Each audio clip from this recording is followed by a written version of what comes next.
Muy buenas tardes, una alegría ver muchísimas caras conocidas en esta tarde de día lunes. Hoy estamos reuniéndonos para celebrar, para conmemorar, para recordar a alguien que realmente es importantísimo para todos aquellos que transitamos la educación de jóvenes, adultos y adolescentes.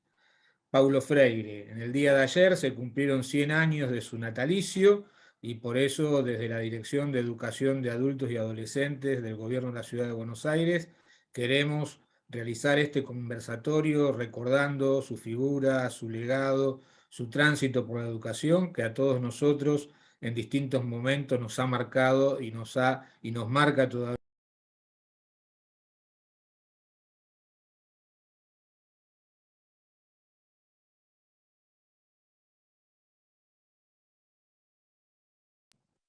Para introducir a esta jornada vamos a pedirle a la profesora Jacquelina Sichero, directora de Educación de Adultos y Adolescentes de la Ciudad de Buenos Aires, que nos dirija la palabra.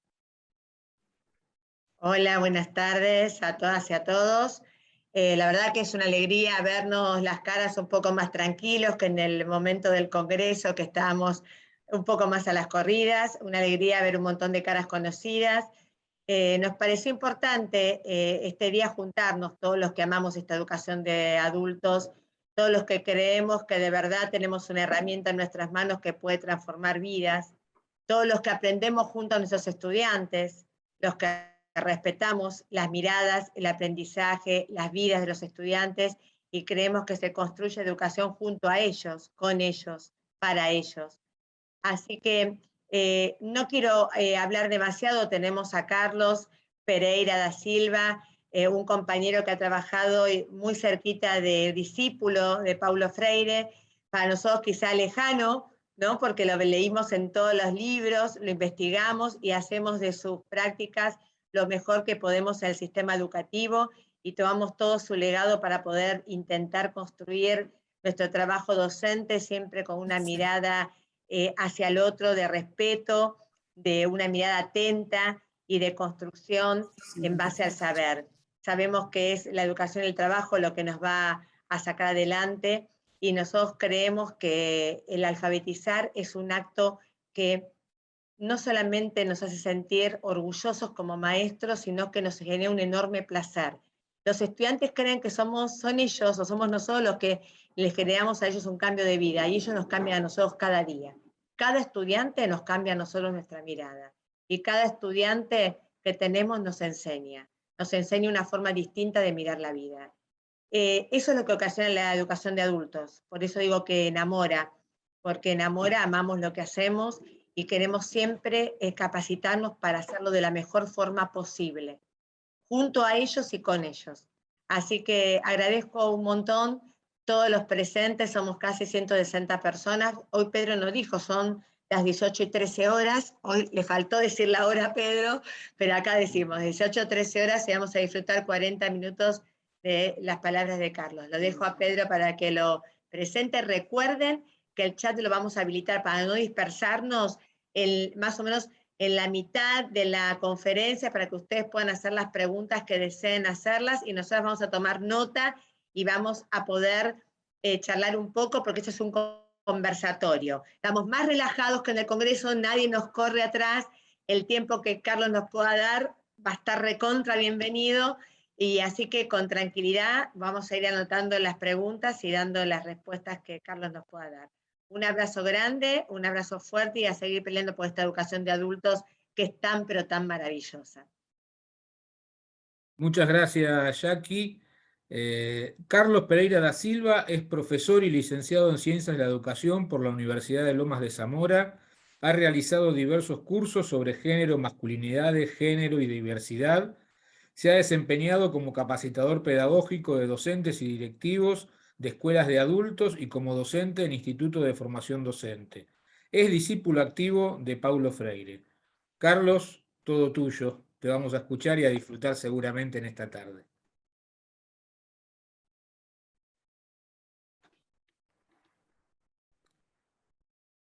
Acá dice esencia floral. maravillosa. Tengo otra.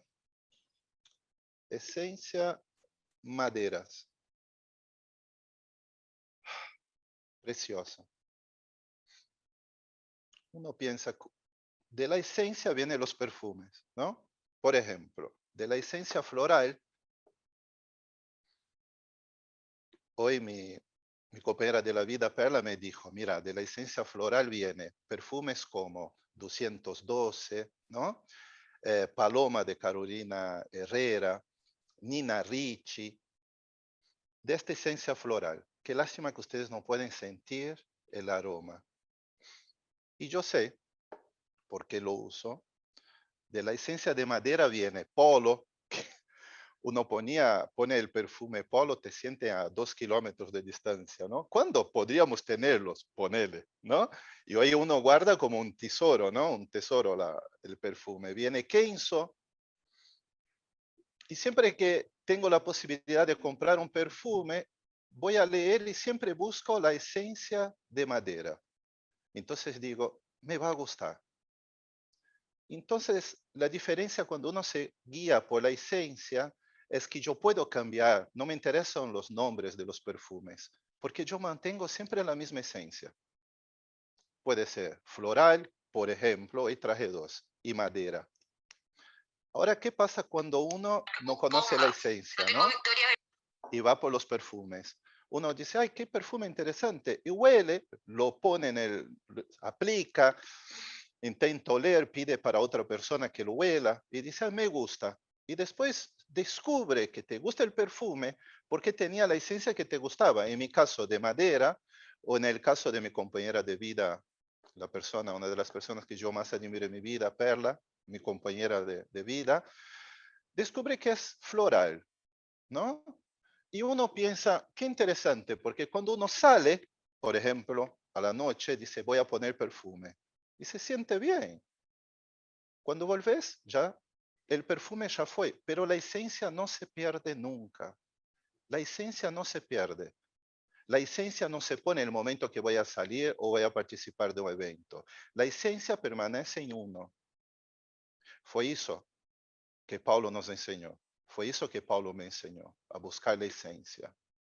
Y cuando hablamos en términos de la enseñanza de Paulo, hablar de esencia es crear significado. Es justamente lo que Alicia de Alba habla, ¿no? En un texto maravilloso, Crisis de Significado. Ella habla justamente de eso. Nosotros estamos carentes de significado. Y el significado es tan importante porque es lo que nos da sentido. Sería más o menos así. El significado sería la esencia. Y el perfume sería el sentido. Si nosotros navegamos siempre en el sentido, muchas veces no vamos a saber en qué ruta estamos. Vamos a ir flotando como un corcho.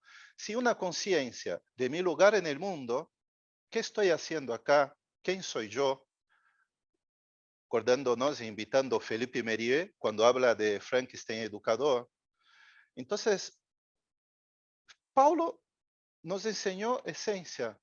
Empezó a construir significado y el significado se construye siempre con el otro. El sentido es retórica, a veces el sentido es la venta de algo, y cuando uno no piensa, otro piensa por uno. De lo que uno no se nutre, otro te nutre. Lamentablemente, Paulo Freire, para muchos y muchas, es solamente un perfume. Es maravilloso mencionar Paulo Freire, ¿no? Alguien habla de aprendizaje, yo tiro algo de educación bancaria, claro, ¿no?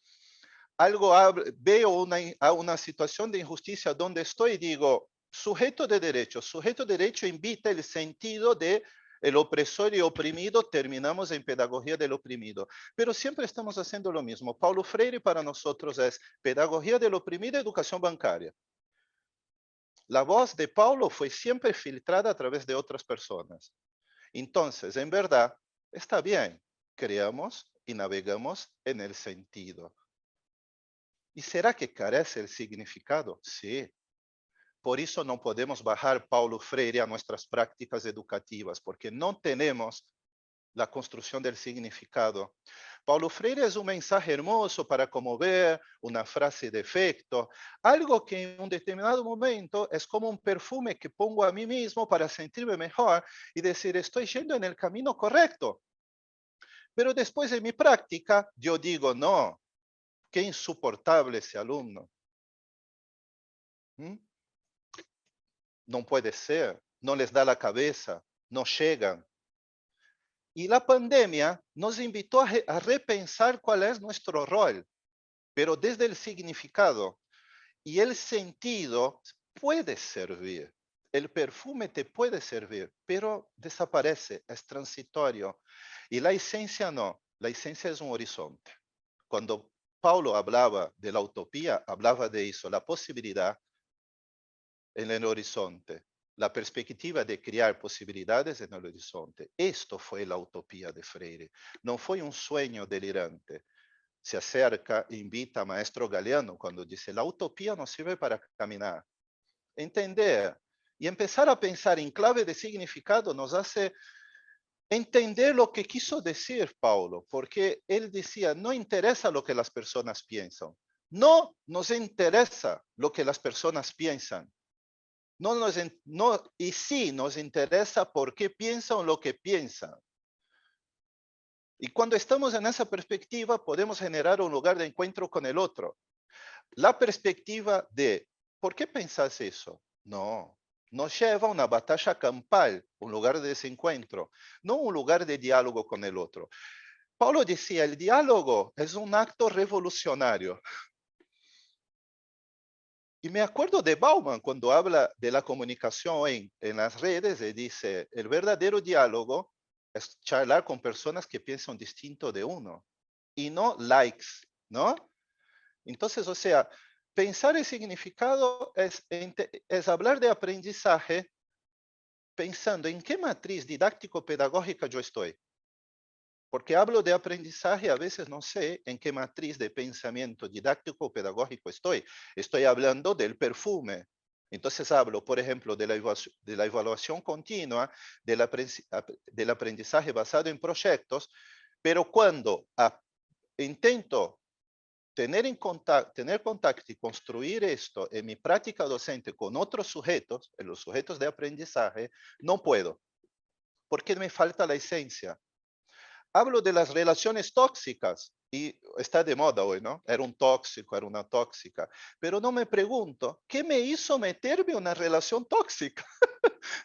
Bueno, todos hemos pasado por eso, ¿no? Duele, pero sí. ¿Cómo me metí en eso? ¿Qué hice? ¿Cuáles fueron mis modelos, mis patrones para construir esto? Hablo de política, pero no sé la diferencia entre política y política partidaria. Entonces, ahí viene el sentido de Freire. Ser freirista es hablar de política partidaria. No, yo le pregunté inúmeras veces. ¿Y el PT, el Partido de los Trabajadores? Me dice, eso es un problema particular, Carlos. Yo hablo de política, no política partidaria. ¿Querés ver? Tomamos un café, pero en el contexto educativo no. Y muchas veces uno interpretaba como, qué mala onda. ¿Qué pasa? ¿No tiene un buen día? Me está despreciando. Y después uno entiende cuál es la esencia, no es el sentido, ¿no? Hablar de educación bancaria pensando que la teoría de Freire es la educación bancaria, cuando en verdad la teoría fue la educación popular, ¿no? Entonces, es un punto donde queremos arrancar la construcción del significado y no navegar en el sentido. El sentido es contradictorio, tracciona diversas cosas y uno dice, pero ¿cómo puede ser que Freire, con la posición que tenía, hablaba de Jesús? Es decir, pero no era marxista, pero Freire consideraba a Jesús, este personaje, un revolucionario. Ser freirista en el país donde nací, porque yo no estoy en Brasil, estoy acá en zona sur, Lomas de Zamora. Es acá donde vivo, es mi lugar en el mundo, la zona sur de la provincia de Buenos Aires, ¿no? Pero en mi país, yo conocí al maestro con 16 años. Y ser freirista era como declararse talibán en Brasil. Hasta hoy, en determinados lugares de donde vengo, que es la provincia de San Pablo, ser freirista es decir, tengo una enfermedad, Entonces no era agradable. Entonces uno tenía que construir sentido para enfrentar esto. Uno tenía que construir sentido para enfrentar eso, porque si no, no era posible. La mirada discriminatoria, la mirada de sos un loquito, la mirada de estás siguiendo ese viejo loquito, ¿no? Entonces teníamos que construir significado para seguir transitando nuestro camino. Entonces, esto Él nos enseñó. Es por eso que hasta hoy vive adentro de nosotros. Hasta hoy. Perdón. Es difícil. Es difícil hablar de Él. Y acordar todo lo que nos dio. Porque a veces uno imagina una persona que tuvo contacto con Freire. Yo tuve desde mis 16 a mis 18 en conferencias, lo escuché, lo cuestioné, lo puteé. No es muy académico, pero es freirista. Tuve una trayectoria escolar, una tragedia. Era el alumno donde todos querían llevar educación especial, porque hacía preguntas que nadie hacía, cuestionaba cosas que nadie cuestionaba, hasta que una de mis profesoras en primaria me aplicó un método didáctico profundo, con una base humanista muy fuerte, que fue un coquito. Acá. Entonces, cuando lo conocí, hablé del coquito, porque yo criticaba la educación. Entonces, yo era visto en el sistema, en primaria, en secundaria, como alumno en llamas. Cuando conozco a Paulo, ¿qué hizo? Me tiró nafta. Me tiró nafta y me liberó. Y yo hasta hoy sigo quemando, ¿no? Yo vine a hablar, ¿quién fue Paulo? Y vine a hablar por qué lo que él hizo es importante para nosotros. No solamente educadores, para nosotros como seres humanos. No vengo a hablar en su centenario de las teorías, porque otra vez estamos hablando del sentido.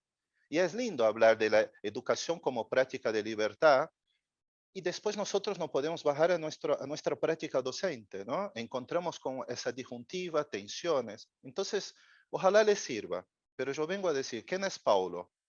Y después, ¿por qué lo que construyó Paulo es importante para nosotros? El mensaje, el potencial de Paulo Freire tiene dos sentidos, ontológico y epistemológico. Ontológico porque habla de nosotros. Siempre él empezaba los encuentros con una pregunta, ¿qué estamos haciendo acá? Y uno piensa, no es como los 12 discípulos, no. Uno decía, "Ah", ¿no? Y hasta hoy yo me pregunto eso y en mis espacios sigo preguntando. Cuando empiezo una clase, ¿qué estamos haciendo acá? Escucho eso desde mis 16 años. Entonces yo pregunto, nosotros que somos 183 personas, ¿qué estamos haciendo acá? ¿Por qué estamos acá? Paulo hablaba de transformar lo imposible en imposible. Lo imposible en posible. Para él, el sueño era generar horizontes de posibilidades y peleaba en contra de la fragmentación del fatalismo. Carlos, ¿qué es el fatalismo? No aprende, no le da la cabeza. No puedo hacer más que esto. ¿Sabes qué? A mí no me prepararon para esto, ¿eh? Esto es el fatalismo. Y si uno como educador realmente con un grupo de estudiantes considera las problemáticas que cada uno puede traer, no nos va a alcanzar la vida para prepararnos. Pero tenemos que tener horizontes de perspectivas, de planes de acción, saber hasta dónde puedo generar redes. Entonces, o sea, esto tiene que ver con la concepción de educación de Paulo Freire como una práctica social. Freire veía los sujetos como sujetos de posibilidades. Carlos, ¿estás hablando de los estudiantes? No, estoy hablando de los seres humanos. Porque el trabajo de Freire y la vida de Paulo no tiene relación solamente con la educación.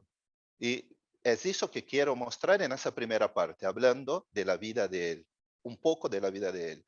Él hablaba que todos son sujetos de posibilidades y siempre buscaba generar lugares de encuentro con propuestas superadoras. Nunca aceptó el no puede, no le da, no llega, yo no puedo, a mí me dijeron. Y esto es combatir la hegemonía fatalista en educación, los mandatos familiares, nuestros mandatos culturales. Es enfrentar una sociedad patriarcal, racista y capitalista. Y Paulo nunca se rindió. Siempre dijo, hay posibilidades. Y veía en las instituciones educativas lugares de posibilidades. Totalmente distinto de Illich, que decía, hay que quemar las escuelas. Paulo decía, aún hablando en clave Illich, las escuelas son lugares de posibilidad. La fortaleza de la escuela está en su debilidad de no poder dar respuestas. ¿No? Muy interesante. Desde el punto de vista epistemológico, él hablaba que los educadores y las educadoras no podrían ser seres abstractos. ¿Qué son seres abstractos? Que no tienen relación con su mundo, que están fuera de su tiempo, que no están vinculados y vinculadas con la realidad de sus alumnos y que tampoco están vinculados y vinculadas con su realidad. Y gritaba, ser profesor o profesora es una especificidad. Ser docente es una elección. Y ser educador e educadora es dedicarse a la educación. Decía, la vocación del docente son tres ingredientes, ¿no? Para que uno pueda empezar a hacer ese sujeto de educación progresivo. Habilitar al otro, dialogar y reflexionar. Nada más. Y decía que nosotros, como educadores y educadoras, tenemos que ser sujetos concretos. ¿Qué sería ser un sujeto concreto? Empapados de su tiempo, enraizados en el mundo, críticos, libres. Y uno es libre cuando puede reconocer por qué pienso lo que pienso. Porque cuando yo estoy delante de un grupo de estudiantes, tomo determinadas decisiones.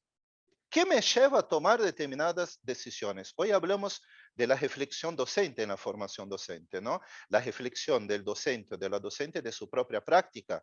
Justamente, ¿qué me lleva a tomar determinadas decisiones cuando yo tengo determinadas situaciones? Freire siempre nos hablaba respecto de eso y decía que nosotros, como sujetos de la educación, no podemos cosificarnos, sino humanizarnos a través de una praxis verdadera.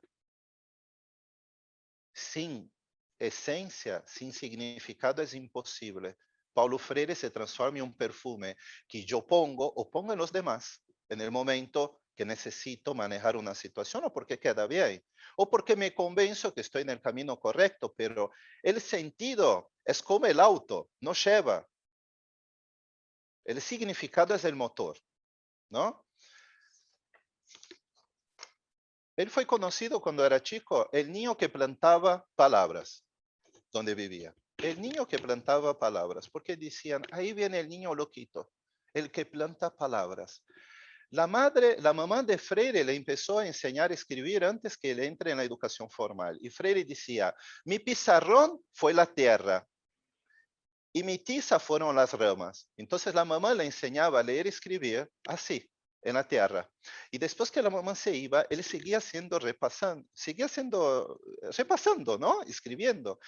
Y obviamente la gente de la comunidad decía, está plantando palabras, está mal. O sea, no va muy lejos, ¿no? Y así lo llamaban. Ahí viene el niño que planta palabras, mira qué loquito, ¿no? Entonces ustedes ven qué interesante. Pero tampoco, no era solamente el niño que plantaba palabras, era un niño que leía el mundo. Y él reconocía y articulaba y no aceptaba que las lecciones de la escuela estuviesen separadas de las lecciones del mundo, de las lecciones de la vida. Y siempre preguntaba, siempre tuvo una curiosidad epistemológica, siempre preguntaba. Y en la primaria le preguntaron, ¿qué es cultura, Freire? Paulo, Y el niño en la primaria contestó lo siguiente: cultura es el mundo que las personas crean para vivir juntas.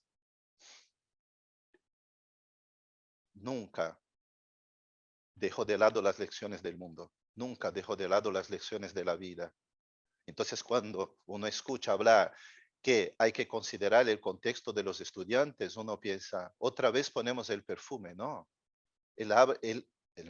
Lo que está en su enseñanza, lo que está en todo el pensamiento de Freire es algo que él vivió. A los 13 años, conoce el sufrimiento y el hambre.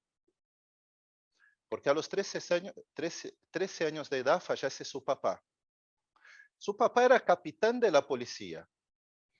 Y la policía es una institución del Estado en Brasil que es muy vehemente.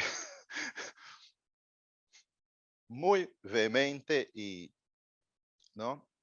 En fin, digo, muy intensa y con un elevado grado de violencia, de represión, ¿no? Y tiene todavía una impronta muy militarizada, ¿no? Carlos, ¿querés hablar de Bolsonaro? No, no, todavía no. Pregúnteme, pero no quiero hablar, si no me voy para otro lado, ¿no? Y conoció el hambre, el sufrimiento por las dificultades económicas, y conoció el hambre. Y en palabras de Freire, decía lo siguiente con respecto a ese momento, esta época de su vida: participando en el mundo de las personas que comían, aunque comiéramos poco, también participábamos del mundo de las personas que no comían, aunque comiéramos más que ellos. Otra vez, participando del mundo de las personas que comían, aunque comiéramos poco, también participábamos del mundo de las personas que no comían, aunque comiéramos más que ellos. Años después, el maestro dice: pensamiento crítico es entender que un ruido en la panza es mucho más que una situación de un ruido. Y sí, es entender que es una situación de injusticia social. Termina su primaria. Cuando ingresa en la secundaria ya enfrentaba graves problemas económicos, que en ese momento, ¿no? Fue justamente el momento que tenía que ingresar a la primaria, a los 12, 13. En ese contexto histórico, los periodos de ingreso y egreso eran distintos de los actuales. Y la verdad, no había una escuela pública donde ellos vivían, y había solamente un colegio llamado Osvaldo Cruz. Y era privado, y no podían pagar. La mamá de Freire busca al director y le pide: por favor, mi hijo tiene que seguir estudiando y nosotros no podemos pagar. La escuela del Estado queda muy lejos y mi hijo no puede. Cuando Freire entró en la educación inicial, que en ese momento no era obligatoria, ¿no? Era la escuelita de la señorita Cecilia, ¿no? Él ya sabía leer y escribir por la mamá, ahí en la tierra. Y el director del colegio dijo: solo le voy a pedir dos cosas, señora: que él sea un buen alumno y que ayude en la escuela a veces, ¿no? Por ejemplo, cuando se vayan, que nos ayude a arreglar el salón de clases. Y así Freire termina su secundaria. Termina su secundaria y entra en la Facultad de Derecho de Recife. Se recibe abogado. Y en la Facultad de Derecho también estudia filosofía del lenguaje, porque siempre fue un enamorado del lenguaje, ¿no? Del idioma y el uso de las palabras. Es por eso que cuando uno escucha, lo ve degustando las palabras. Esto es una característica de grandes pensadores. Uno ve Foucault y Foucault degusta las palabras. Uno ve Bourdieu, degusta las palabras, ¿no? Él ingresa en la Facultad de Derecho en 1943. En el segundo año de la Facultad de Derecho se casa con Elsa María Costa Oliveira, que fue su primera esposa. Elsa era profesora de nivel inicial, vivía en el mismo lugar que él, y él empezó a dar clases de portugués para ayudarla en el examen que ella iba a rendir para ingresar como maestra inicial. Se casan, él estaba en el segundo año, de la facultad y viven juntos 42 años. Y él dijo, yo viví 42 años con Elsa, sin hiatos. Aun cuando nosotros discordábamos, era un momento mágico. Con ella tuvo 4 hijos, María Magdalena, María Cristina, María de Fátima, no sé por qué tantas Marías, Joaquín Temístocles y la última que se llamó Ludgardes, ¿no? Años después, en uno de los escritos de Freire, un libro maravilloso que se llama habla de los sueños posibles, que si es posible yo voy a compartir con ustedes. Freire dice, Elsa murió abrazada a mí y murió en mi pecho. Yo sentí tanto dolor que pensé que me iba a morir junto con ella. 2 años después, en la Facultad de Derecho, él tenía una alumna, la cual era el director de la tesis de maestría, llamada Ana María Hache, que la conocía desde la infancia, se conocían de chicos, y que era la hija del director del colegio Osvaldo Cruz, donde, viste, ¿se acuerdan? Terminó la secundaria. Y después de 2 años se casa con Ana María Hache y la llamó Nita. Hasta hoy la llama, hasta el día de su partida la llamó Nita. Y ella se presenta como Nita hasta el día de hoy. Freire dijo, yo me casé, no fue para reemplazar a Elsa, no fue para prolongar a Elsa. Yo me casé porque me enamoré y porque yo quería seguir vivo, ¿sí? Quería seguir viviendo. Y me arriesgué a casarme a los 66 años, porque había una posibilidad de que pudiera seguir vivo y creer otra vez en el amor, ¿no? Y Nita cuenta cosas muy interesantes de Freire. Cuenta que cuando estaba en la casa, él se ocultaba en la casa y silbaba para ella encontrarlo. Y ella empezaba a encontrar, y dijo que cuando ella se acercaba, siempre estaba detrás de una puerta, ella se acercaba, él salía corriendo y se metía a otro lugar. Y ella decía, no, y ella decía, ¿dónde está? Y él, y decía, ese juego paraba hasta que yo le agarraba por el brazo, y decía, para un poco, ¿no? Y decía, así, construíamos cosas juntos. Esa fue la vida con Nita. Cuando Paulo lo nombran para la cátedra de la Universidad Pontificia Católica de San Pablo, él dice, ofrezco en homenaje a mi nombramiento, a la memoria de mi esposa Elsa y a la vida actual de mi esposa Anita. Anita también fue amiga de Elsa, ¿no? Pero como vedo, a la memoria de mi esposa y a la vida de la actual, ¿no? Como educador, Freire, en el sistema formal, empezó a dar clases a los 19, pero dijo, empecé a dar clase antes porque tenía que ayudar a mi mamá, ¿no? Hubo 2 hermanos que empezaron a trabajar y uno no terminó la secundaria para dar posibilidades para que Freire estudiara económicamente. Y él dijo así, aprendí a enseñar mientras más amaba enseñar. Aprendí a enseñar mientras más amaba enseñar y más estudiaba al respecto. Y se caracterizaba como un profesor de muchas preguntas. En 1960 ingresa, hace parte del movimiento de cultura popular de Recife, que era un movimiento de cultura popular, ¿no? ¿Y qué pasó en ese movimiento? Armaron como en ese momento la tele no eran todos que podían tener tele, ¿no? Las clases más vulnerables no tenían tele, escuchaban la radio o directamente iba al cine. ¿Ustedes se acuerdan del cine? Había un lugar donde uno, ¿no? Era mágico, el cine, las bibliotecas, ¿no? Eran lugares mágicos.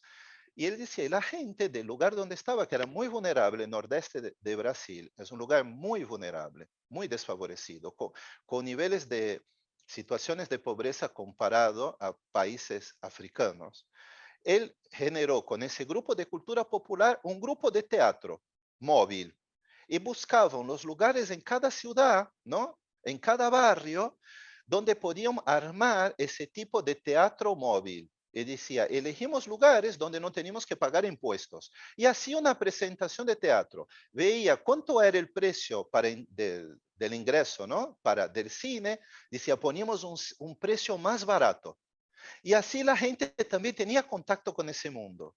Y a través de ese mundo empieza ahí los primeros movimientos en la alfabetización de adultos y jóvenes.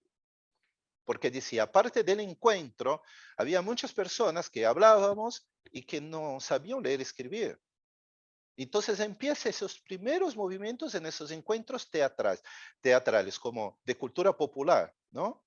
En 1963 es convocado por el presidente Juan Goulart para ser presidente de la Comisión de Cultura Popular y coordinador del Programa Nacional de Alfabetización de Jóvenes y Adultos, de donde nace el método Paulo Freire, que alfabetizó de 280 a 300 personas en 45 días.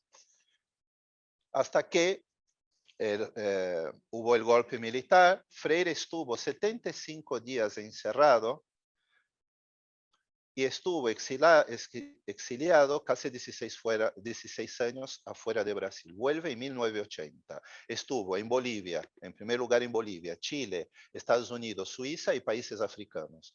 Cuando estuvo en Chile y en África, desarrolló programas de alfabetización con el método Freire, que fueron exitosos. Pero en Chile, que fue donde pudo publicar su primer libro, La educación como práctica de libertad, que fue el libro que hizo con que Harvard le invitara como profesor, ¿no? Y también después, Pedagogía del Oprimido, terminaron haciendo lo mismo que hicieron en Brasil, ¿no? Y tuvo que salir de Chile en esas circunstancias, las mismas que había salido de Brasil. En África, él estuvo vinculado al movimiento de conciencia negra. Este movimiento de conciencia negra luchó contra el apartheid. Y Stephen Biko, que fue el principal líder del movimiento de conciencia negra en África, que luchó justamente contra el régimen del apartheid y la independencia de países africanos, dijo, yo fui profundamente influenciado por Freire. Y se reunió varias veces con Freire y tenía a Freire como su modelo y su maestro ideológico. Biko terminó siendo asesinado, ¿no? Y es eh, Peter Gabriel hizo una canción hace muchos años homenajeando a Stephen Biko. Es un personaje, una biografía que vale la pena leer, porque tiene muchos puntos de contacto con Fanon, ¿no? En los libros, en Los Condenados de la Tierra, que fue un libro que cuando Freire estaba ya casi terminando Pedagogía del Oprimido, dijo, se acercó una chica a mí y me dijo, maestro, te quiero regalar un libro. Y dijo, miré, estaba Los Condenados de la Tierra. Dijo, lo leí en 2 días y tuve que reescribir Pedagogía del Oprimido, ¿no?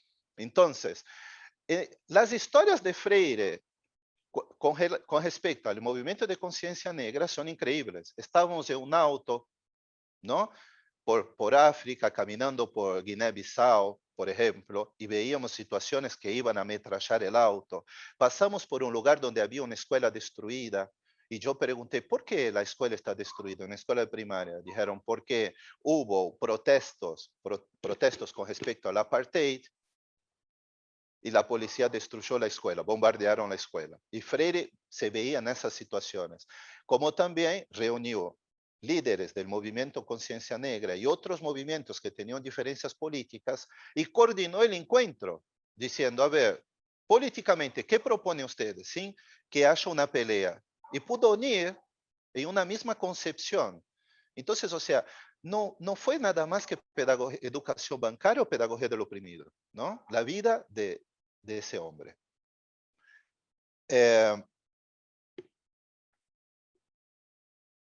Una vez le preguntaron ya, antes de su partida, ¿no? ¿Qué balance vos haces de la vida, de tu vida? Y él dijo, traté de amar.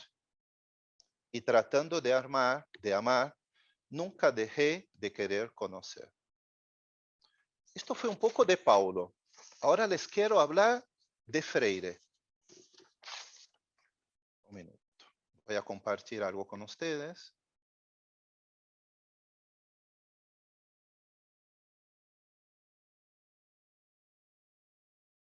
Ahí vamos. ¿Vamos bien? Elsa, ¿no? Que nosotros hablábamos. Nita. Y Nita hoy,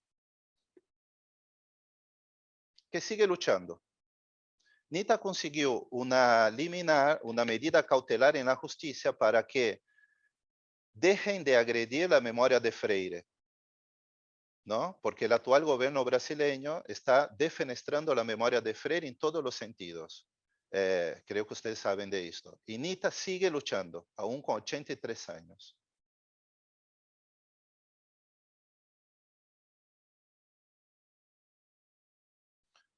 Traje un filósofo italiano para que empecemos a conocer, a hablar de Paulo Freire.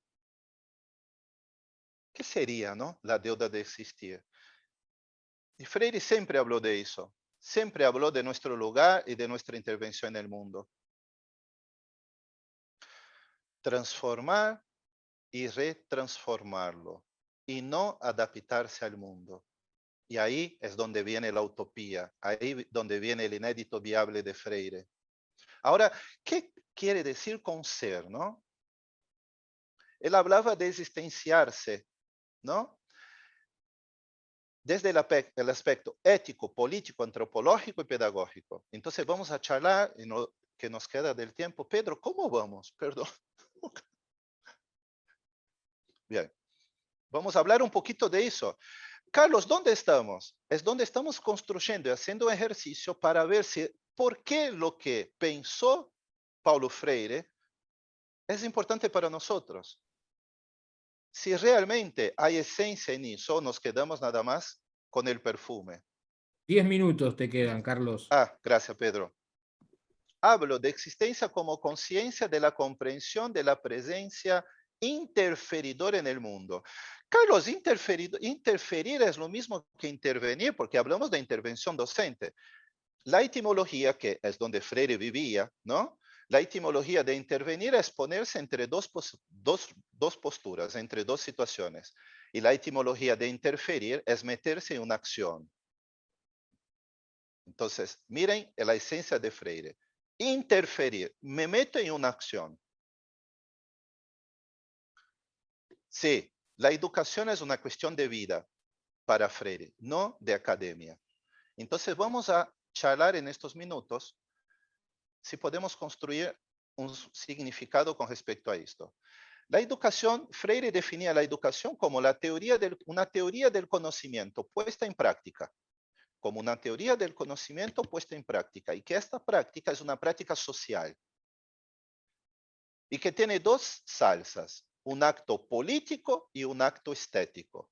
Y siempre decía, los educadores y las educadoras en su práctica tendrían que ser éticos, estéticos y conscientes de su intervención política. Y yo quiero dedicar 2 minutos para hablar de eso, del acto político, de la conciencia política, porque lamentablemente, como yo pongo el perfume, voy por el sentido, entiendo y quiero pensar, y muchos piensan que cuando Freire hablaba de política partidaria. Entonces yo pensaba, ¿no? Estos días, ¿cómo puedo hacer en el conversatorio para intentar explicar esto de la mejor manera posible? Voy a Foucault. Porque Freire decía, la mejor forma de hablar de Vygotsky no es hacer una conferencia de Vygotsky. Bueno, invito a Castoriadis, no me convenció. Invito a Bourdieu, no me convenció. ¿Y qué me convenció? Fue una docente, escritora y activista argentina llamada Cecilia Solá, que fue algo que yo leí hace mucho tiempo y la quiero invitar que esté con nosotros. Ella sintetizó lo mejor que yo vi en Paulo con respecto a nuestra participación y conciencia política como educadores y educadoras. Hacemos política en la escuela. Mucho se ha dicho sobre no politizar la educación en ese afán peligroso de convertir la escuela en un sitio neutro, inodoro e incoloro, insípido y desabrido, donde solo importan el aprobado o el desaprobado. Hacemos política en la escuela. Cuando elegimos detener la clase para escuchar al alumno que habla poco, que va más lento, que no alza la voz, esto es una decisión política. Cuando elegimos leer unos minutos de cualquier lectura por el solo hecho de regalarles esos pensamientos a nuestros estudiantes y no consideramos que eso sea una pérdida de tiempo. Es una decisión política. Cuando nos manifestamos contra la injusticia, la estigmatización, el sexismo, la miseria, es una decisión política. Ser docente es reformular la práctica y el paradigma, las voces y los silencios que nos habitan y que habitan a nuestros estudiantes. Es aceptar que no somos inmunes a la violencia, a la soledad, al hambre, al frío, a la ausencia del Estado, y que la realidad nos atraviesa como educadores, como trabajadores, como habitantes de esta comunidad educativa cambiante, diversa, que no resulta ajena a los dolores sociales. Molesta el docente que denuncia que su alumno es víctima de abuso. Molesta el docente que interpela al Estado porque no hay agua en la escuela. Molesta el docente que saca al estudiante del texto para ubicarlo en el contexto. Molesta el docente cuando no calla y acata, porque está formando a seres humanos que no callarán ni acatarán la injusticia, la corrupción, la violencia, la manipulación. Estos seres molestos son los docentes, que enseñan a pensar, construyendo diferentes verdades que atraviesan a nuestros estudiantes y a nosotros mismos. Cecilia Solá. Esta es la perspectiva de política de Freire. Freire nos hablaba también, perdón que me estoy reprimiendo, me estoy reprimiendo con el tiempo. Hablaba de la curiosidad epistemológica. ¿Qué es eso, Carlos? Él decía que los educadores y las educadoras son intelectuales. Y los intelectuales interfieren, no se esfuman. Y que tendríamos que tener una concepción democrática de la educación, no autoritaria. Y simple, nos dice, la concepción democrática de la educación es cuando uno construye con el otro, no para el otro. La concepción autoritaria es, construyo para el otro. La concepción democrática, habilito al otro. Y esto es fácil de entender cuando invitamos a Silvina Girtz, que habla del currículo oculto, el currículum real, el currículum moldeado, ¿no? Hoy hablamos, por ejemplo, del aprendizaje situado a través de Chaplin. Entonces empezamos a ver que la esencia de Freire, ¿y por qué estoy invitando a todos estos autores y pensadores? Porque la esencia de Freire está en eso. Y cuando uno entiende la esencia y se apropia de la construcción de ese significado, puede ver varios sentidos que nacen de esto, ¿no? Entonces uno dice, yo soy freirista, hablaron de aprendizaje situado. Oh, no, pero Freire ya hablaba de esto en la esencia, ¿no? Y otras cosas importantes. Dice, la formación docente no es momentánea, tampoco comienza y termina con una carrera. Y sí es una experiencia permanente que jamás se interrumpe.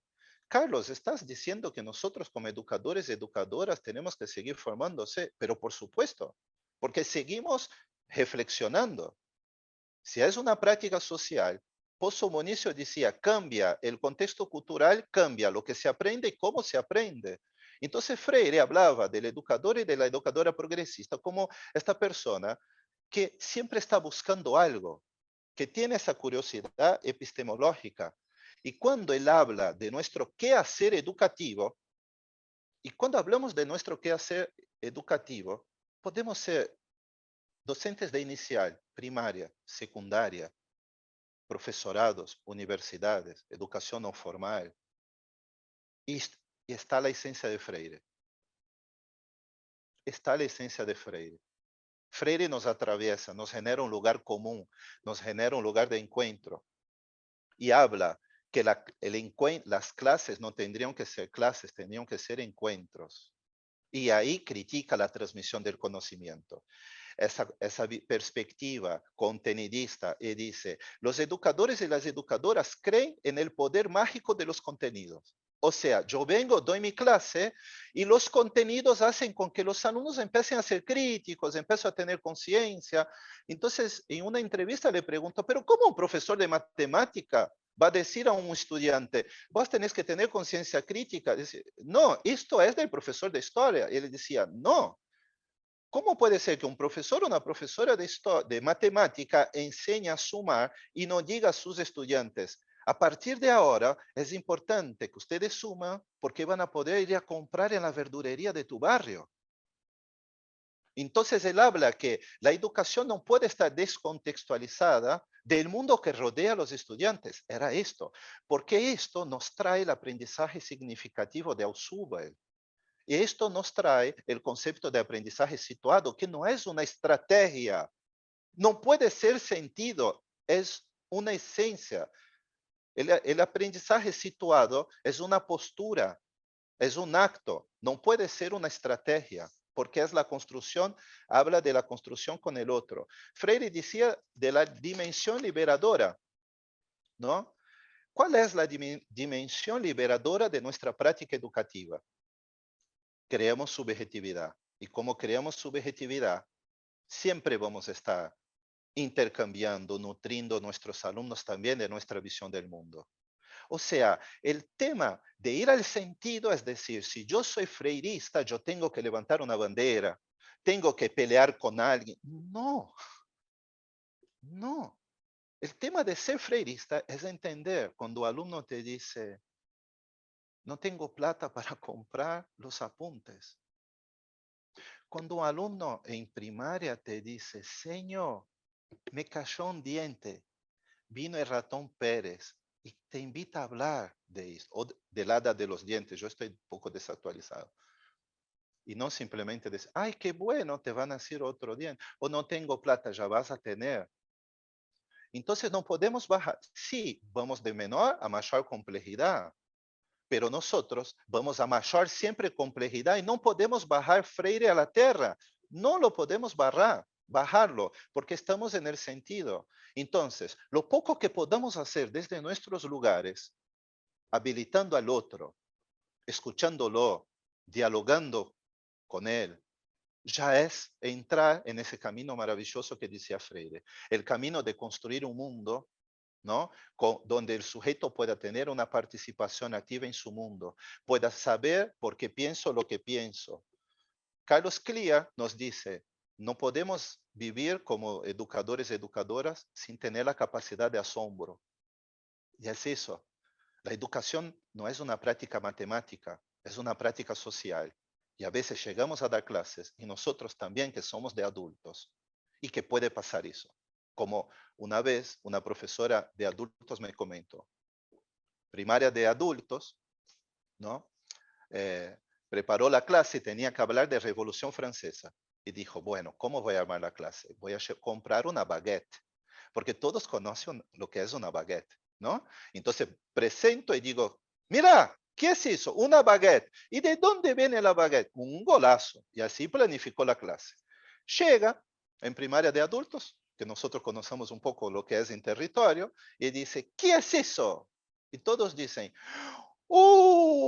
che, hacemos una vaquita, compramos acá fiambre, dale, hicieron una vaquita y compraron mortadela y compramos una Manaus. Y yo le pregunté, ¿qué hiciste? Ay, profe, yo también dije, ¿cuánto pongo? Y dije, terminé sentada con los alumnos comiendo la baguette con mortadela y Manaus, riquísimo. Y dijo, mi clase se fue el diablo. Y dijo que mientras comían y charlaban, un alumno dice, señor, pero nos estamos muriendo de hambre acá, viste, todos. Y el tema de la Revolución Francesa no tenía que ver con el hambre. Y ahí nació la clase. Esto es lo que Freire decía. Antes de pararse como profesores, profesoras, licenciados, licenciadas, nos paremos como gente. Esto no va a sacar, no va a destruir la autoridad pedagógica. Todo lo contrario. Que nos que sepamos pararnos como gente, como personas. Esto genera la vincularidad. Esto genera campos de posibilidad. campos de intervención. Enseñar a pensar. Era ese el mensaje de Freire, que es el mismo mensaje que hoy vemos en Perkins, ¿no?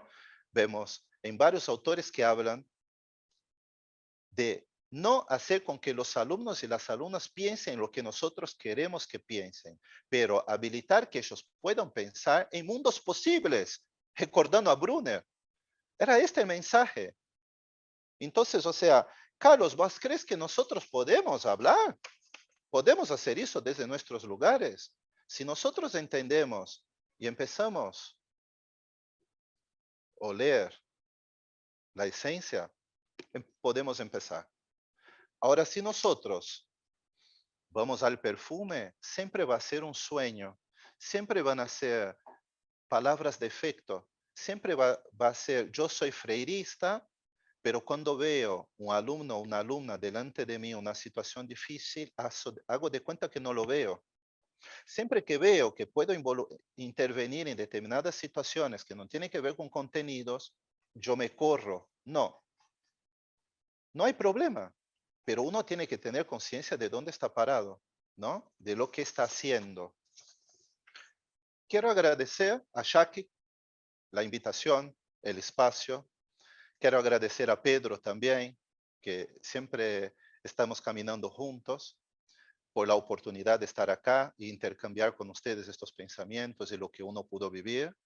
Y quiero también dedicar este encuentro a los dos soles de mi vida, mi hija Luana y mi esposa Perla.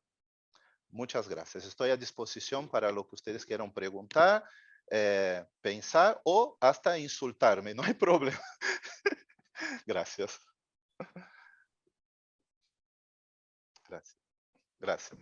Excelente, Carlos, y Gracias. todo lo contrario, te puedo decir que no hay ningún insulto en el chat. Realmente maravilloso lo que has producido en todos nosotros en estos 45 minutos. Nos transmitiste, yo creo que no solo el espíritu, sino toda la humanidad de Paulo. Y bueno, y los mensajes, hay muy poquitas preguntas, ahora le vamos a dar a Nacha para que la formule, pero más que nada hay una gran emoción, una gran sintonía con lo que vos decís, que nos hace reflexionar. ¿Hay algún saludo de alguna coterránea tuya, Ángela Ah, Goncalves, del Centro gracias. Universitario de Idiomas? Ah, Así que bueno, ha sido una tarde a todo Freire, evidentemente. Así que yo le voy a dar paso, Nacha, si querés un poquito de alguna de las preguntas que salieron.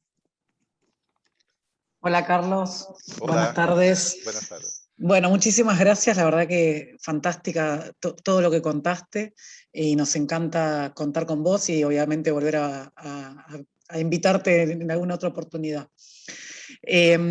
Bueno, te transmito algunas de las preguntas que fueron saliendo en el chat.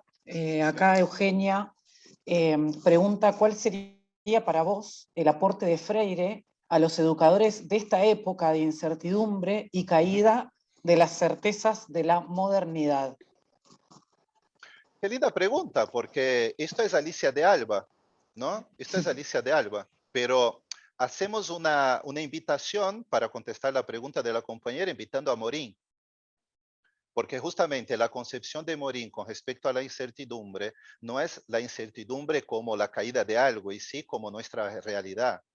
Y propone el pensamiento complejo como una forma de transitar en el mundo. Morín como Freire fueron disruptivos. Morín sigue siendo, ¿no? Porque todavía sigue con nosotros, siendo disruptivo. Yo creo que la contribución de Freire, principalmente en una época que podemos decir, nuestro contexto histórico actual, es un contexto que nos invita a pensar sobre nuestro propio rol. O sea, teníamos la presencialidad. Teníamos la concepción o éramos atravesados, aunque de una forma sesgada, por el control y algunos y algunas por el manejo del poder. ¿Qué pasó con nosotros? Fuimos a parar adentro de la casa de los alumnos, de las alumnas. Los alumnos vinieron a parar acá. En algunas, por ejemplo, en la provincia de educación de adultos, en la provincia de Buenos Aires, zona sur, los profesores y las profesoras iban a la casa de los alumnos a llevar cuadernillos de tarea, porque muchos no podían conectarse, no tenían conexión. Y en eso de ir a la casa, llevar los cuadernillos, ¿qué pasaba? Pasaba la invitación para la torta frita, pasaba la invitación para el mate, pero no podemos porque estamos en pandemia, ¿no? Volvemos a la presencialidad y dijimos, nos vamos a volver a encontrar, pero tampoco es así. Yo estoy, otro día decía Perla, ¿no? Mi pareja, el año que viene vamos a volver a la universidad, y la Universidad de Lomas, donde es mi casa, tenemos por comisión 200 alumnos, y dice, lo mejor es la posibilidad de manguear la comida de mis alumnos en mis alumnos. Yo veía los tuppers y me volvía loco. Y me dijo, pero ahora ya no podés más. Entonces, ahí viene. La reflexión la concepción de Freire en los contextos es justamente de la vincularidad.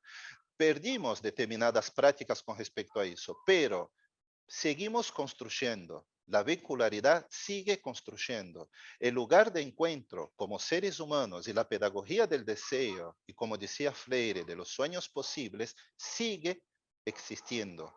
Nosotros somos las instituciones. Nosotros construimos las instituciones. Como él, cuando era chico, le preguntaron con respecto a la cultura, es el lugar que las personas crean para vivir juntas. Nosotros estamos acá y estamos construyendo. Entonces, yo creo que la pregunta no sería qué Paulo Freire puede aportar a nuestro contexto, y sí cómo nosotros nos vinculamos a Freire. Porque vuelvo a decir, si nosotros vinculamos a Freire a frases de efecto o a recortes de texto, más de una vez en muchos contextos, yo estuve con docentes donde vi alumnos y alumnas preguntarle, profe, ¿qué libro puedo leer de Freire? Y conocía dos libros, Pedagogía del Oprimido y La Educación como Práctica de Libertad. No conocían ningún otro libro. Entonces, si es un hermano latinoamericano que está dentro de realidades latinoamericanas, entonces, o sea, es decir, ¿cómo Freire influenció en la vida de Stephen Biko? ¿Qué hizo Freire con Peter McLaren para que él escribiera un libro comparando Freire a Che Guevara? Entonces, lo que nos falta es leerlo, leer Freire. Y obviamente leerlo desde otro lugar, no desde el lugar donde yo me voy a apropiar del perfume, ¿no? Y leer y realmente cuestionarlo y construir significado. Muchísimas gracias. Ahí que hablaste del perfume, Alicia pregunta o hace una apreciación si vinculamos esencia y perfume en nuestro espacio áulico en Argentina. ¿Qué opinás de esta frase o de esta pregunta? Qué linda pregunta. Mira, yo trabajo hace los casi 30 años que estoy acá con formación docente.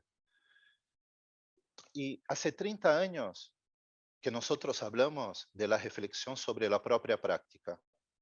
Y siempre que nos encontrábamos en los espacios de capacitación, todas salían felices, ¿no? Dicen, ay, bien. Pero después volvíamos a lo mismo. Es decir, como salir con el auto y tener que calibrar los neumáticos. La pandemia nos enseñó otra cosa. La pandemia nos enseñó que el hecho de parar y reflexionar sobre qué estoy haciendo, ¿no? ¿Realmente yo tengo que ir a una escuela a ayudar a distribuir alimentos? ¿Hace parte? ¿Qué es eso? ¿No es una práctica pedagógica? ¿Es una práctica social? ¿Cuál es mi lugar? Entonces, o sea, yo te voy a decir desde mi lado, desde una apreciación personal. Yo sentí que no era genuino en las capacitaciones cuando hablábamos de la reflexión sobre la propia práctica, invitábamos desde Perrenot, todos los autores que hablaban de eso, no era algo genuino. Era como que uno volvía a la práctica y se diluía, se fragmentaba lo que uno a veces hablaba en la fragmentación, ¿no? Y que uno decía, sí, habilitar la educación con el otro, vamos adelante, yo voy a escuchar. Y después yo llegaba a la institución educativa, en la primera dificultad, yo decía, no le da la cabeza, otra vez el insoportable, odio el directivo, ¿no? Y me perdía en eso. Y realmente yo creo que era porque muchas veces uno se vinculaba al sentido. Y acá también tengo muchos compañeros y compañeras que participaban de estos espacios de capacitación o de construcción y que seguimos en contacto hasta hoy. Porque justamente no solamente pudieron apropiarse de eso, como pudieron desarrollar. Hay un compañero que está acá, Edgardo, de la región 2 de educación de adultos, que participamos de encuentros así. Y el compañero hoy maneja un programa de radio de educación de adultos. Y varias veces me invitó para participar y los alumnos de adultos y las alumnas hablan de su experiencia. Yo aprendí a leer, a escribir. Antes yo era una persona, ¿no?, que no tenía posibilidades, sentía que no valía nada en el mundo. Entonces, si yo tengo que decir a la compañera, en Argentina, lo que hacemos, nosotros que estamos acá, porque acá es mi lugar de trabajo, es el lugar donde yo actúo, es mi lugar en el mundo también. Yo sí encuentro muchos compañeras y compañeras que sí la están peleando y que creen y que llevan adelante muchas situaciones, pero lamentablemente yo veo muchos corchos flotantes. Hago lo que la mayoría hace, hago lo que el sentido de hacer del otro me lleva a hacer. Entonces, o sea, y después nos encontramos con cortocircuitos por todos los lados, ¿no? Hablamos del estudiante como sujeto de derecho, pero no identificamos ese derecho en nuestra práctica educativa. Por eso yo creo que hay que reivindicar Freire. No solamente Freire, todos los grandes pensadores, pero hablando de Freire, hay que reivindicarlo, hay que pelear con Freire y no adoptar Freire como un perfume que yo... No, hay que pelear con Freire. Hay que pelear con él y decir, no estoy de acuerdo, voy a seguir leyendo. ¿Qué quiere decir? ¿Dónde me atraviesa? ¿No? Entonces yo creo que no es un aspecto de la educación acá en nuestro país, en el país que nosotros vivimos. Porque el país que nosotros vivimos, en comparación a otros países de Latinoamérica, donde estuve también teniendo la posibilidad de hacer conversatorios, acá donde estamos, todos nos consideran años luz con respecto a la educación. Estamos a años luz. Y de Brasil ni hablar. En Brasil se habla de la Argentina, la educación, es decir, es el Monte Olimpo, ¿no? Entonces, o sea, estamos yendo muy bien, pero tenemos que tener conciencia de lo que estamos haciendo, de nuestra vincularidad. Repito, no hay ningún problema si yo digo, yo soy contenidista, yo quiero dar clases magistrales, yo quiero hacer una educación para el otro, pero que yo tenga conciencia de dónde estoy parado, ¿no? Bueno, hacemos una más, nos quedaríamos horas escuchándote, pero una cuestión de tiempos, te hacemos una pregunta más. Y queríamos saber, así como con tu pasión y todo lo que conoces, y sobre Freire, de su pedagogía, de su vida, claramente, y por ser discípulo también, tenés muchas cosas en común y a favor. Queríamos saber también si sos crítico en alguna otra cosa, en algún punto que no que no te haya gustado, sino que vos digas, bueno, requiere de un poco de actualización, o que nosotros como docentes por ahí leyendo Freire nos quedemos a veces en algunas cosas que debemos actualizar. ¿Considerás que hay en algún punto necesitamos como seguir no solo reivindicándolo, sino actualizándolo? Y la otra, para cerrar, ¿Sí? es ¿cuál fue el libro que a vos más te gustó y por dónde decidirías empezar si no supiéramos nada de Freire? Y ahí Bien. cerramos. Con respecto al libro, que tiene que ver un poco lo que nosotros hablamos hoy, Pedagogía de los Sueños Posibles. Es un sueño donde están las cartas de Freire, las entrevistas de Freire, donde ustedes van a conocer el Freire que caminaba, como él decía, yo soy un caminante de la educación. A ver si puedo, voy a compartir acá en el chat. Un minuto, ¿eh? Y ya contesto la otra parte. Ah, no puedo. Se llama Pedagogía de los Sueños Posibles. Sinceramente es como el corolario, ¿no? Cierra todo. Y fue un libro que Nita reunió y ayudó a organizar justamente para los educadores y las educadoras, diciendo, había muchas preguntas que por ahí no cerraban, había muchas inquietudes que en estos años vemos los educadores y las educadoras que se manifestaban con respecto a Freire y sus pensamientos. Entonces Nita resuelve organizar este libro, Pedagogía de los Sueños Posibles. Es algo maravilloso y sublime, ¿no? Con respecto a eso. Ahora, con respecto a, ¿cree que hay que desarrollar, actualizar o algo?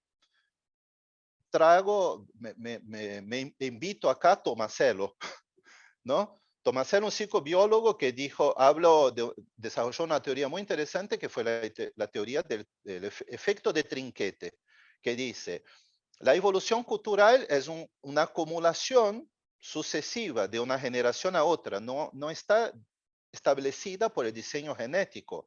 Bárbara Rogoff habló de tender puentes intergeneracionales. Entonces, es muy interesante, ¿no? La pregunta que vos haces tiene que ver con una conferencia de Foucault, cuando Foucault estaba hablando todo el tiempo y le preguntaron lo mismo. Preguntaron, tu teoría está llena de Marx, vos no, ¿qué punto crees que hay que desarrollar? Y él dijo, yo estoy haciendo esto. Obviamente, uno agarra hasta dónde llegó una teoría y sigue desarrollando. Y el propio Freire decía, yo quiero tener personas que sigan mis pensamientos, pero que sigan desarrollándolos, que sigan criticándolos. Yo creo que esta es la característica de los grandes maestros, que no buscan hacer tampoco discípulos, ¿no? Pero enseñan para que las personas que las escuchan las puedan superar. Esto es libertad. Yo enseño e invito a que ustedes duden de cada palabra que yo hablo. Yo enseño no para traer la paz, yo vengo a ser disruptivo. Esto es libertad. Entonces, sí, hay muchas cosas que podemos desarrollar y yo creo que lo están haciendo. Hablamos del aprendizaje situado. Es un concepto que Freire hablaba del contexto, ¿no? Hoy hay muchas teorías que vemos que otros autores que no necesariamente son latinoamericanos, van desarrollando y que tiene que ver con la esencia de Freire. Ahora, que alguien diga, voy a agarrar la teoría de Freire y desarrollar, no. Ahora, muy interesante, ya termino con eso. Hay determinados centros, principalmente con los relacionados a educación popular, que se descaracterizaron en los últimos años. Perdieron el sentido y la propia definición de la educación popular, ¿no?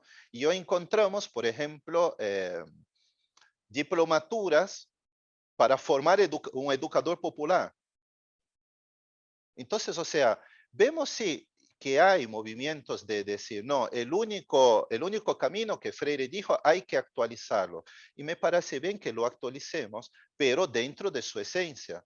Porque el educador, la educadora popular no es un título, es una postura, es una concepción. Uno no puede, yo digo, me recibo o sea, se descaracteriza la idea. Es como decir, el aprendizaje situado como una estrategia deja de expresar cuál es mi concepción. Y si yo no tengo una concepción, no tengo la construcción de significado. Entonces yo voy a decir, voy a usar la estrategia del aprendizaje situado. A ver, con ese grupo, que es un grupo vulnerable, voy a usar No. Entonces yo estoy otra vez atomizando, haciendo reduccionismos y actuando desde el sentido.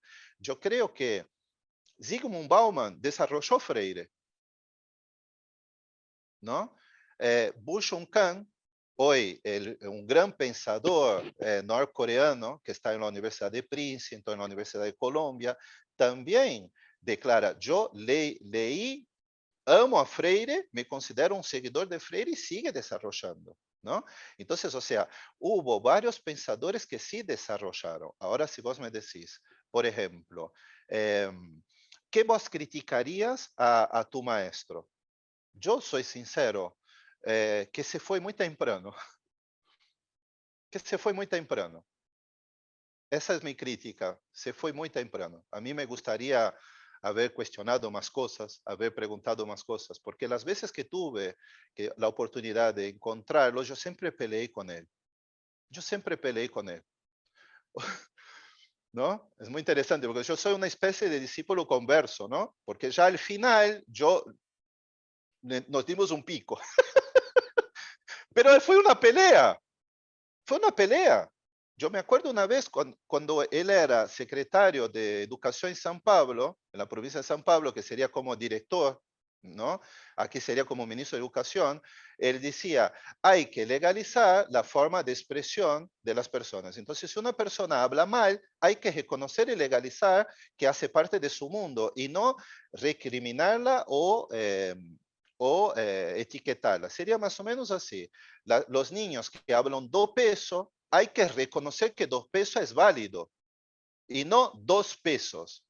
Entonces fue un pensamiento tan profundo que yo en ese momento dije, eso es imposible, pero estamos yendo en contra, ¿no? Entonces siempre, y años después pude entender. Entonces, yo creo que esta es la relación de discípulo o de seguidor o de simpatizante, no es una relación de está todo bien, de criticar, cuestionar, leer otros autores, volver. Yo cuando leí Fanon, Los Condenados de la Tierra, yo dije, pero eso, pedagogía del oprimido. Pero cuando uno lee Sartre, que fue otro pensador que Freire estudió mucho, el existencialismo de Sartre, también. Entonces, o sea, yo creo que vienen por eso, pero no en el aspecto de decir, esto hay que cambiar. Para terminar, hubo una cuestión que todos nosotros siempre escuchamos, que fue con respecto al género, ¿no?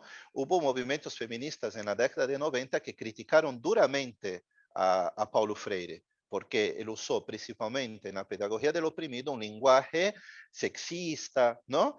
Y no habló del género. Entonces, yo también, en ese momento dice, tienes razón, hasta que uno escucha lo que él dijo, porque en una entrevista y que está en el libro Pedagogía de los Sueños Posibles, él se refiere a eso. Entonces dijo, mira, en la década que yo escribí la pedagogía del oprimido, ni los movimientos feministas de la década de 70 no reivindicaban el lenguaje de género. Entonces yo estaba en ese momento refiriéndome a una cuestión de clase, no era una cuestión individual, no estaba relacionada a la cuestión de género. Años después, eso fue verdad, él estaba en la Universidad de Londres y le cuestionaron en eso, ¿no? Era algo que siempre lo perseguían por eso. Él dijo, yo soy muy mujer, yo soy muy mujer. Entonces, se entendió porque pudo desarrollar. En Brasil no lo entendieron, imposible. Y fue una sí, fue muy complicado cuando él en una conferencia dijo eso en Brasil, ¿no? Entonces, eh, él decía, en la década de 90 los movimientos feministas sí empezaron a reivindicar el lenguaje no sexista. Entonces, la pedagogía del oprimido lo escribí hace 20 años. Era otro contexto histórico. Otra vez, uno tiene que estar situado históricamente. Entonces, si fuera hoy, y así fue, en los últimos años de su vida, ya en la década de 90, Freire se refería a hombres y mujeres, ¿no? Entonces fue el único punto que a mí en algún momento me hizo ruido, ¿no? Pero después escuchándolo, yo pude entenderlo. Bueno, maravilloso, Carlos, la verdad, un conversatorio exquisito, todos muy contentos, muy agradecidos y agradecidas contigo.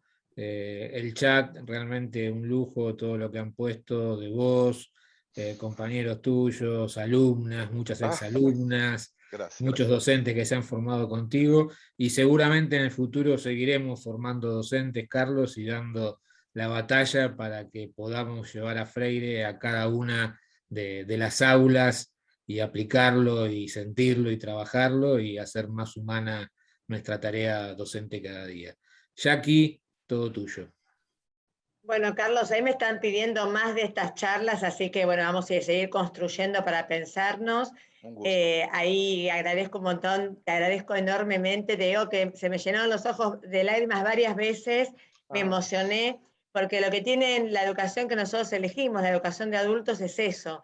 Nos emocionamos, aprendemos todo el tiempo con otro. Cada historia nos toca en lo profundo y nos invita a reflexionar, intentar cada día superarnos para poder construir la mejor educación de adultos posible, la mejor modalidad posible, porque sabemos que esta es una modalidad que realmente restituye derechos, y en ese camino estamos. Así que te agradezco enormemente, gracias a todo el equipo, gracias a todos de todas las provincias que han asistido. Sonia, un abrazo grande, seguro por ahí lo vi a Carlos también, pero bueno, uno ve algunas pantallas.